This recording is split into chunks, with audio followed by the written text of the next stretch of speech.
नमस्कार दोस्तों, कैसे हैं आप सभी। आशा करता हूं कि आप स्वस्थ होंगे, सुखी होंगे और प्रसन्न होंगे। श्रीमद् भागवत गीता में आपका स्वागत है।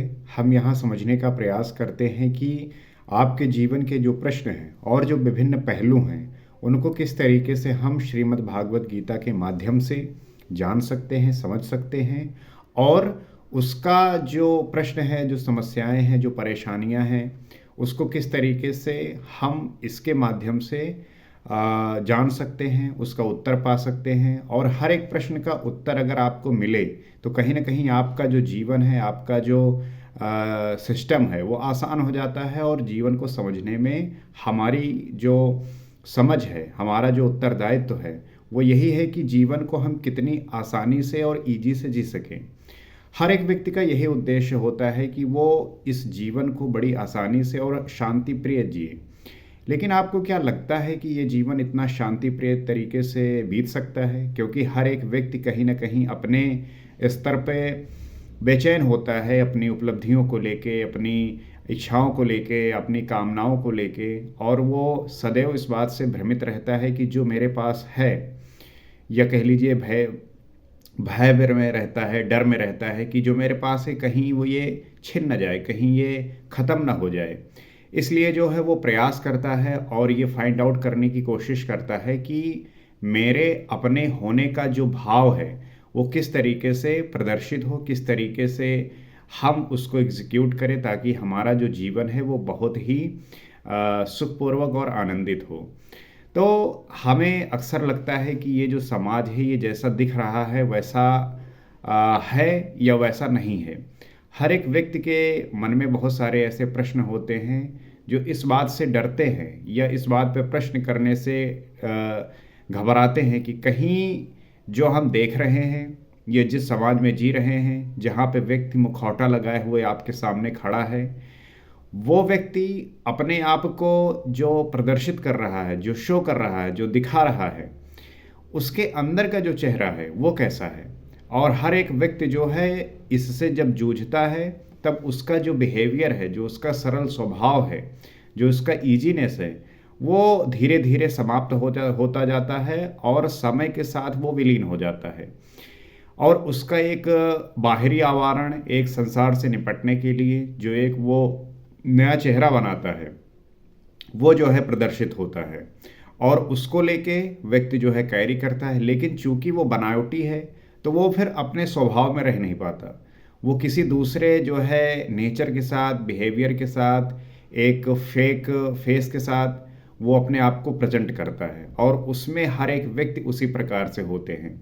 इसलिए आप बहुत सारे ऐसे नाटक देखे होंगे जिसमें ऐसे कला का प्रदर्शन किया जाता है कि जो व्यक्ति की इनसाइट है, जो उसकी खुद की छवि है, एग्जैक्ट जो वो है, वो अपने आप को ऐसा प्रदर्शित नहीं करता। कहीं ना कहीं कुछ फेक लेके जो है चल रहा होता है और उसी को जो है वो प्रेजेंट करता है। तो इसमें फ़ायदा किसका है, नुकसान किसका है? क्योंकि अगर वो फेक लेके चल रहा है तो उसे लगता है कि जिस फेक को व्यक्तित्व को लेके, मैं कैरेक्टर को लेके मैं चल रहा हूँ, उससे मुझे वो लाभ मिल रहा है, प्रॉफिट मिल रहा है, फ़ायदा मिल रहा है, उसको वो रिस्पेक्ट मिल रही है, तो फिर वो उसको लेके वो चल रहा होता है। अगर उसे लगता है कि इसमें कुछ चेंज कर सकता है तो वो इसी अकॉर्डिंग चेंज कर लेता है। तो इस व्यक्ति का जो स्वभाव है, इस व्यक्ति का जो नेचर है, वो इसी बात पे निर्भर करता है कि वो जो है किस प्रकार से उसको देख पाता है, किस प्रकार से उसे उस प्रकार उसको जो है जानता है। तो इस तरह के सवाल आपके मन में आते होंगे और आते हुए जो है इससे आप कैसे टैकल करते हैं, क्योंकि प्रश्न ही आपको जो है, आपके विचार ही आपको जो है इस बात पे लेके लाके खड़ा करते हैं कि आप जो है इसको कैसे मैनेज करेंगे। क्योंकि इस संसार में आप अपने आप को किस तरीके से रिप्रेजेंट करते हैं, किस तरीके से दिखाते हैं, ये बहुत मैटर करता है। तो उन्हीं सब विषयों को लेके हम जो है बात करते हैं, चर्चा करते हैं और जानने का प्रयास करते हैं कि उन प्रश्नों के जो उत्तर हैं वो किस तरीके से हम जान सकते हैं, समझ सकते हैं। तो आइए देखते हैं और समझने का प्रयास करते हैं।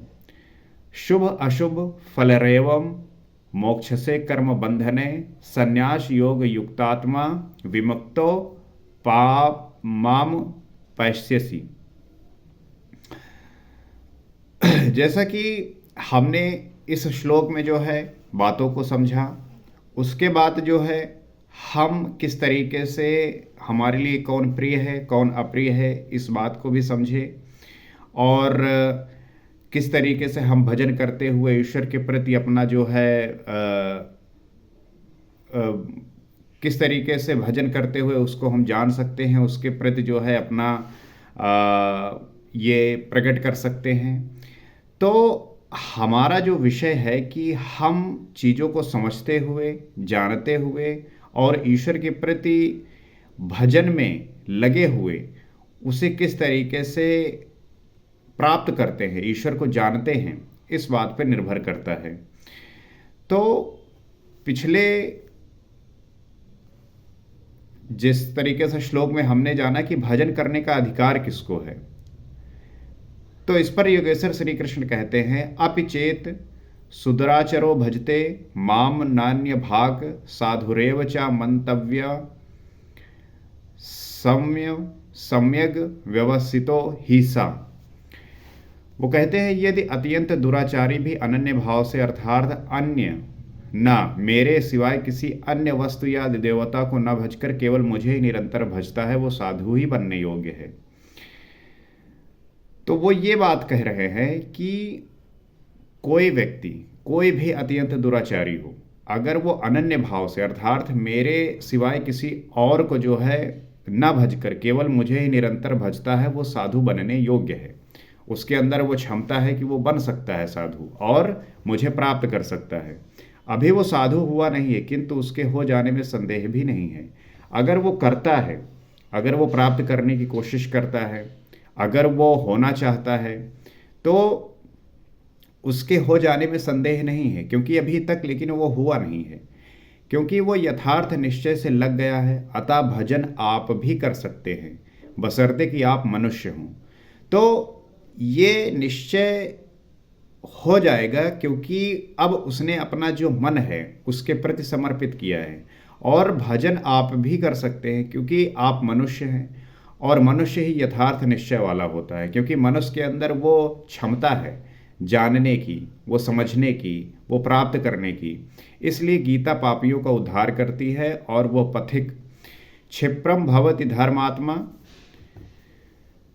शाश्वत शांति निगच्छति कौन्तेय प्रति जनी ही नामे भक्ता प्रणयस्यति। तो उस पे कहते हैं कि जिस प्रकार से इस भजन के प्रभाव से वो दुराचारी भी शीघ्र ही धर्मात्मा हो जाता है, तो जो दुराचारी है वो भजन के प्रभाव से शीघ्र ही धर्मात्मा हो जाता है, क्योंकि भजन में वो क्षमता है। क्या क्षमता है कि वो आपके विचारों को जो है परिवर्तित करता है और परम धर्म परमात्मा से संयुक्त हो जाता है। तो जो आपका धर्म है, जो आपका कर्म है, वो परमात्मा से संयुक्त हो जाता है। अर्थात आपका अब जो थॉट प्रोसेस था वो बदला, वो चेंज हुआ, और वही चेंज जो है आवश्यक होता है। सदैव रहने वाली परम शांति को प्राप्त होता है। तो वो जो परम शांति है और वो प्राप्त क्यों होता है, क्योंकि अब जो है आपका जो ध्यान है, जो आपका मन है, अब उस परमात्मा से संयुक्त हो गया, उससे जुड़ गया है। और जैसे ही उससे जुड़ता है आपको वो आनंद प्राप्त होने लगता है। तो हे कौन्तेय, तो निश्चय पूर्वक सत्य जान कि मेरा भक्त कभी नष्ट नहीं होता। तो यही अर्जुन से कह रहे हैं कि ये सत्य मानो कि जो मेरे भक्त होते हैं वो कभी भी नष्ट नहीं होते। जो मेरी भक्ति कर रहा है, जो मुझे स्मरण कर रहा है, किसको? उस चेतना को, इस संसारिक विषय वस्तुओं को छोड़कर उस चेतना को प्राप्त करने की कोशिश कर रहा है, वो चेतना स्वरूप होना चाह रहा है। तो जो उसको लेके वो भजन करता है तो उसको जो है लाभ ही मिलता है, वो वही उसी को प्राप्त होता है। यदि एक जन्म में पार ना लगे तो अगले जन्म में भी वही साधन करके शीघ्र ही परम शांति को प्राप्त हो जाता है। कभी कभी होता है कि व्यक्ति अपनी कामनाओं की वजह से वो प्राप्त करने में असमर्थ होता है, लेकिन जब वो उसको करता रहता है, उसको लगातार करते रहता है तो जो है उसको शीघ्र ही परम शांति मिल जाती है। और अगर एक जन्म नहीं मिलती तो अगले जन्म में वहीं से प्रारंभ होता है, वहीं से स्टार्ट करता है। अतः सदाचारी दुराचारी सभी को भजन करने का अधिकार है। तो चाहे वो व्यक्ति कोई भी हो, चाहे सदाचारी हो चाहे दुराचारी हो, सभी को जो है भजन करने का अधिकार है। यहाँ पे ऐसा कुछ नहीं है कि कोई व्यक्ति अगर दुराचारी है, उसके जो है स्वभाव अच्छे नहीं रहे हैं, विजातीय संगतियों से वो प्रवृत्त रहा है, तो ऐसा नहीं कि वो जो है भजन नहीं कर सकता। हर एक व्यक्ति कर सकता है, बस जिस क्षण उसको ये महसूस हो जाए उसी समय जो है वो प्रारंभ कर दे। माम ही पार्थ व्यपाश्रित्य ये अपि सेव पाप योयन स्त्रियो वैश्य अस्तथा शूद्रास्ते अपयांति पराम गतिम। यहाँ पे अर्जुन को ये बात और बता रहे हैं और समझा रहे हैं कि किस तरीके से कौन कर सकता है। वो कहते हैं स्त्री, वैश्य, शूद्र आदि तथा जो कोई पापियों वाले भी हों, वो सभी मेरे आश्रित होकर परम गति को प्राप्त हो सकते हैं।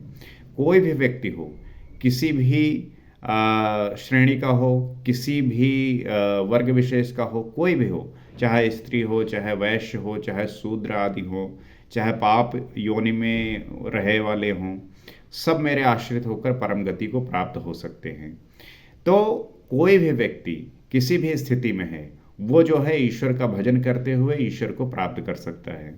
अतः यहाँ गीता मनुष्य मात्र के लिए है, चाहे वो कुछ भी करता हो, कहीं भी पैदा हुआ हो और कहीं भी पैदा हुआ हो। तो गीता जो है हर एक व्यक्ति के लिए हो, हर एक व्यक्ति के लिए है, चाहे वो कुछ भी करता हो। जरूरी नहीं कि वो बहुत निकृष्ट काम करता हो, उत्कृष्ट काम करता हो, कोई भी काम कर रहा हो, वो सभी के लिए है। कहीं भी पैदा हुआ हो, किसी भी किसी भी स्थान पर, किसी भी जगह पे, कैसी भी जगह रही हो, सबके लिए एक समान कल्याण का उपदेश करती है और गीता सर्वभौम है। तो हमें ये बात ध्यान रखना है और इसको जो है सदैव ध्यान में रहेगा, तभी इसके प्रति हम श्रद्धावान होंगे। जैसा कि आसुरी वृत्ति के लक्षणों के अंतर्गत भगवान ने बताया कि शास्त्र विधि को त्याग कर नाम मात्रों के यज्ञ द्वारा दंभ से यजन करते हैं, वे नरों में अधम हैं। यज्ञ है कि नहीं किंतु नाम दे रखा है, और दंभ से यजन करता है वो क्रूर कर्मी और पापाचारी है। जो मुझ परमात्मा से द्वेष करने वाले हैं वही पापी हैं। वैश्य और शूद्र भगवत पथ की सीढ़ियां हैं। स्त्रियों के प्रति कभी सम्मान कभी हीनता की भावना समाज में रही है, इसलिए श्री कृष्ण ने इनका नाम लिया। योग प्रक्रिया में स्त्री और पुरुष दोनों का समान ही प्रवेश है। तो जो हम वर्ग में भेद करते हैं, श्रेणियों में भेद करते हैं, ये करने की कोई आवश्यकता नहीं है।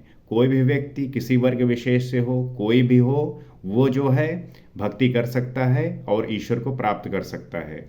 वहाँ पे किसी का भी जो है अवरोध नहीं है कि कोई व्यक्ति इस वर्ग का है या इस श्रेणी का है तो उसको इस प्रकार से ईश्वर जो है मिलेंगे, उसको ये इस श्रेणी या वर्ग का है तो इसको नहीं मिलेंगे।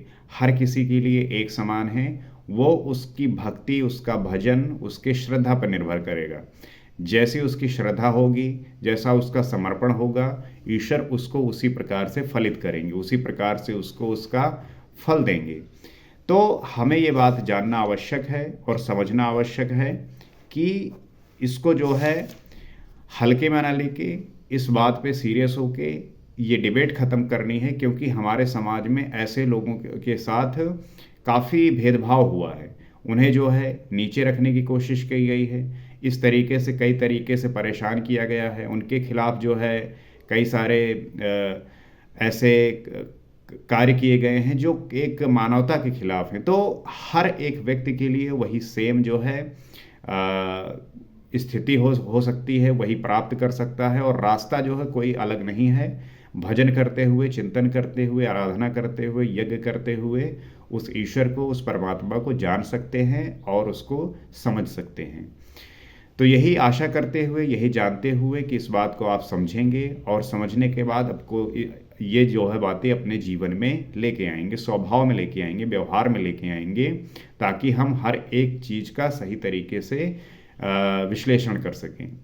इसी आशा के साथ आपसे उम्मीद करता हूँ कि ये बातें आपको समझ में आ रही होंगी, और अगर आपको इससे कभी भी फ़ायदा हुआ हो, इन बातों का आप पे प्रभाव पड़ा हो, और अगर आप ये सीख रहे हैं तो आप इस चैनल से जुड़ सकते हैं, ताकि हम जो है नित्य इसी प्रकार से इन बातों पर विचार करते हुए, समझते हुए इस बातों को और उस स्तर लेकर जाएं जहाँ पे इसे हम और अच्छा और कारगर बना सके, जहाँ पे हर एक व्यक्ति को उसका फ़ायदा मिले और हर एक व्यक्ति इससे सीख सके, जान सके।